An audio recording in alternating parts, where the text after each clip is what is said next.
Hey y'all, and welcome to the Max Life. So today's episode is going to really be geared more towards the storm that's coming in. I think sometimes we get a little complacent and comfortable with hearing the possibility of severe thunderstorm outbreaks. I know for us here in the South, it's hit and miss. Like sometimes they'll say, you're going to have a severe thunderstorm with the possibility of tornadoes, and we may get rain. And then we may get we've had some storms come through before that has taken our mobile chicken coops and literally thrown them across the yard. We have lost meat birds before. We have lost a sheep before. It took our shelter and slung it into one of our sheep and killed her.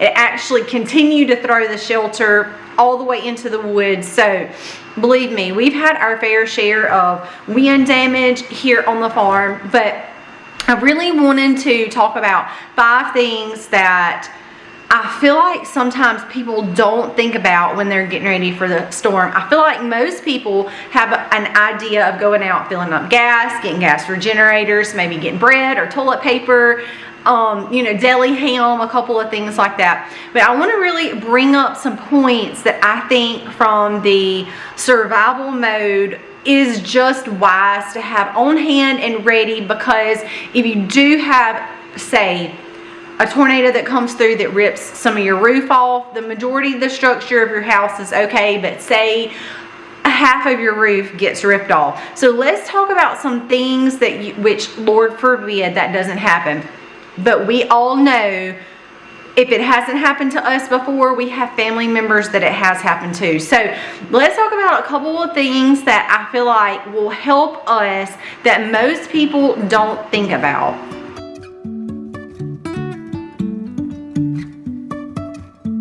Life is a winding road. Now, being outside kind of helped me remember some of the things. Now, we're going to talk about the backpack in just a minute, but the wind is blowing. That's why my hair's all over the place. My allergies are a little flared up, and not too bad. But just being outside doing some chores this morning, and it is really, really windy. I can really tell that a storm is going to be here in the next couple of days. Cook a little bit ahead, had crock pot meals as well, wash and dry all the laundry and things like that. But these are some points I feel like will help you that most people don't think about if you were to get in a situation and need these ideas. So the first one is pretty simple.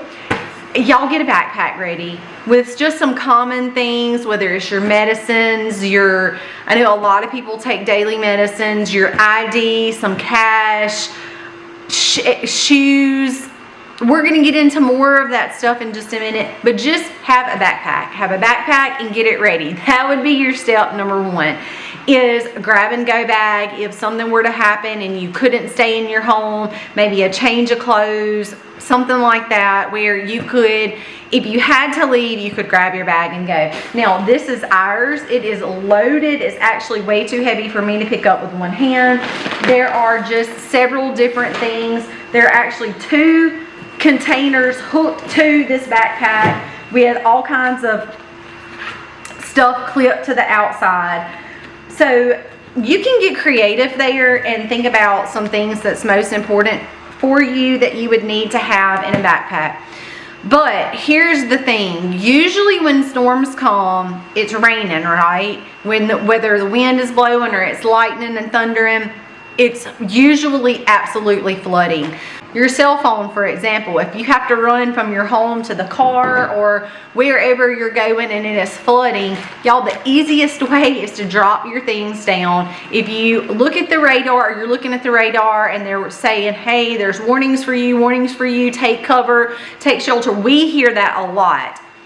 One of the easiest things to do is to go ahead and say, okay, let me grab my ID, let me grab, if you have important documents that you need to not get wet, things like that, put in Ziploc bags. If you don't have waterproof safes, your phone, anything like that you don't want to get wet, you could go ahead and put your shoes or extra change of clothes in these bags, stick them in your bag. Your medicine containers, whatever that looks like, you could go ahead, and if you know a storm is coming your way and there's a possibility that your home could be damaged, and say for example you don't have a waterproof shelter. If you do, keep these things in your in your shelter, wherever that's at, your safe place, as long as water doesn't get in there. If it does, just do what I told you, or you have to come out, whatever that looks like. Ziploc bags, y'all. It's the easiest thing to do. So number one, backpack. Number two, think about some important items you need to get in Ziploc bags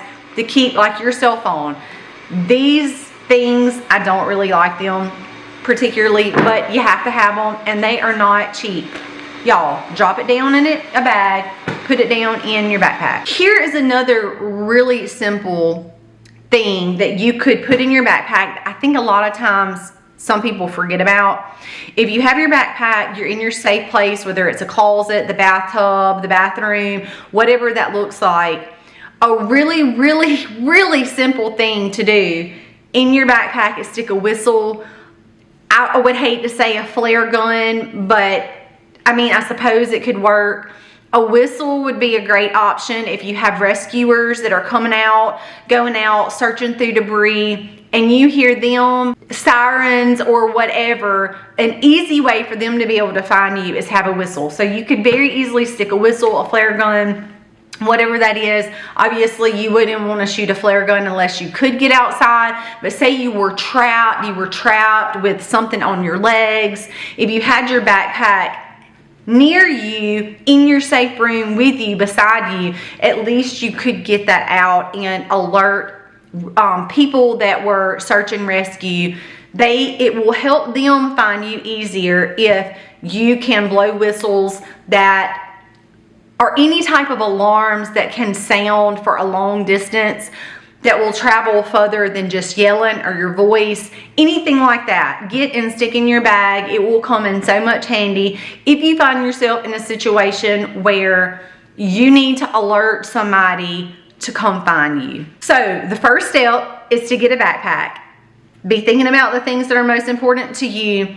Number two is waterproofing some things, again, that are important to you, whether it's your cell phone, your cash, or other kind of items like that, your medicines, like I mentioned earlier.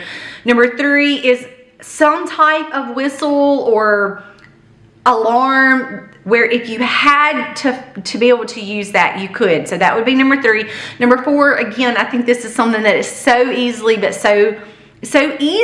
so overlooked, is also taking a pair of shoes. Whatever kind of shoes. I probably wouldn't recommend flip-flops, but any other kind of spare shoes that you have, get them in your bag, put them close to you. The reason why is if you guys have ever walked through anywhere a tornado has come through, you know there's debris everywhere. Glass being one of the main things.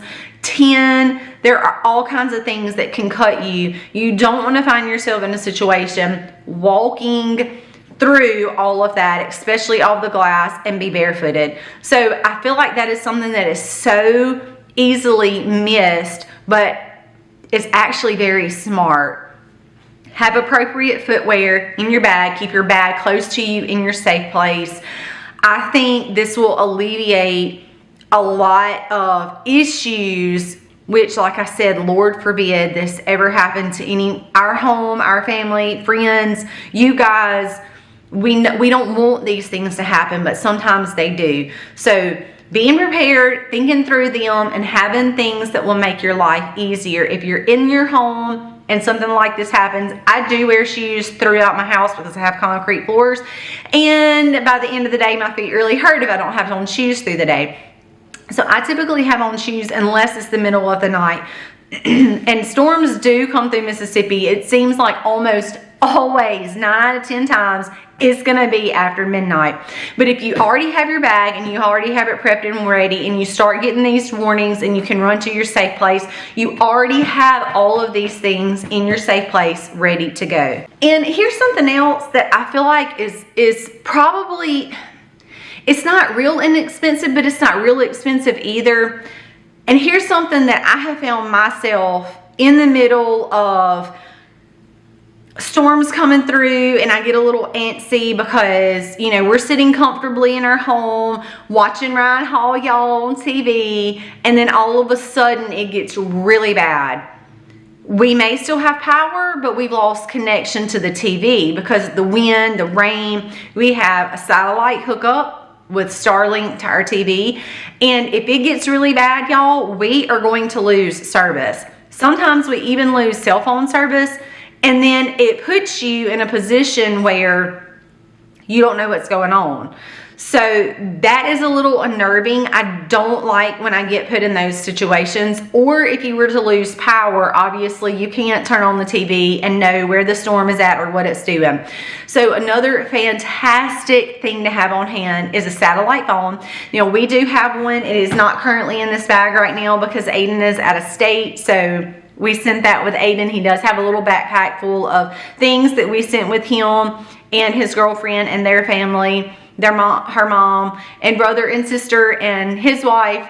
So they're having just a fantastic time. But like we do, we take things with us. We obviously didn't want Aiden going off either without having some backup options. So actually our satellite phone is not in this bag right now, but we do have a satellite phone, and thinking out along the lines of if a tornado come through, and I can tell you from experience with Katrina, when Katrina come through, we had trees down from one end of our county all the way to the other. Y'all, it was the most insane damage that I've seen in my lifetime in my hometown. I know that other people have lived in towns before that were just completely devastated. We had houses completely flattened. We really didn't see that much damage here.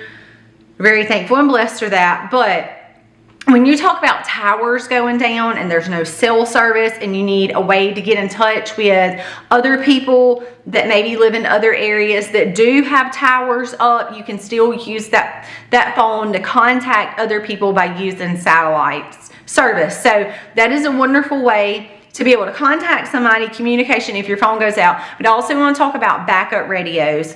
So you can also, we have like a hand crank radio. Colby knows where that's at. I thought that he said one was in here, but y'all, if I started digging in this is fire starting stuff. But if I started actually digging through this and organizing his stuff, he would probably get really irritated with me. He did say there's one in here, but if something ever happened and we needed, oh, this is fun stuff, but if we ever needed a way to just pull it out and say, okay, we're going to have to listen to the weather in one way or another because we don't have TV, maybe the power's out, our cell phone is down, you know, whatever reason, we can't pull up the radar because the internet's being slow and there's a storm right here on us, whatever. You can whip that out, get it on, and follow up with the storm, find out what's going on. So you definitely need that form of communication. So that would be my number 5 tip to tell you to have on hand in your backpack a satellite phone or some type of hand crank radio to where you can have an idea of what is going on. So those are the 5 things that I can think of to put in the backpack that I feel like sometimes people just forget about, but are so easy tips. Most of the stuff you either have or can get pretty easy just by sending in an order or two. And then once you have your backpack built, guys, just put it in your safe room, leave it there, put it in the cabinet. If you're like, some people will tell me, well, I don't have an actual safe room, but I get in the bathtub in my bathroom. Okay, put it in your cabinet under your bathroom. If that time comes, like for us, sometimes when it's in the middle of the night and you have to run in your bathroom and throw everybody in the bathtub, you can open up that cabinet, put it in the bathtub with you, and hopefully you have some pillows or blankets or things like that to put over you for flying debris. But I hope that those things don't happen, but just in case they do, I think those are 5 tips that will really help you in a situation where a storm is coming through and you don't need to try to be last minute thinking out and planning for the storm. Guys, you can have your backpack ready. it will prove to definitely be beneficial. And like I said, let's pray over the storms going on. Lord forbid any really bad things do happen in the upcoming storms.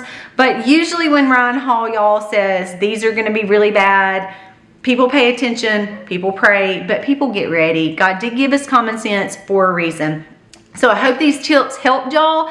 I know they do help our family to have our backpack within reach so that if something were to happen in the middle of the storm, we have some of the things that we need. Now, all of the kids don't have shoes, but for the majority of us, all we have to do is unzipping our backpacks. We can carry, you know, whatever that looks like. But I hope this does help, guys. Thank you for watching. God bless and happy homesteading, y'all.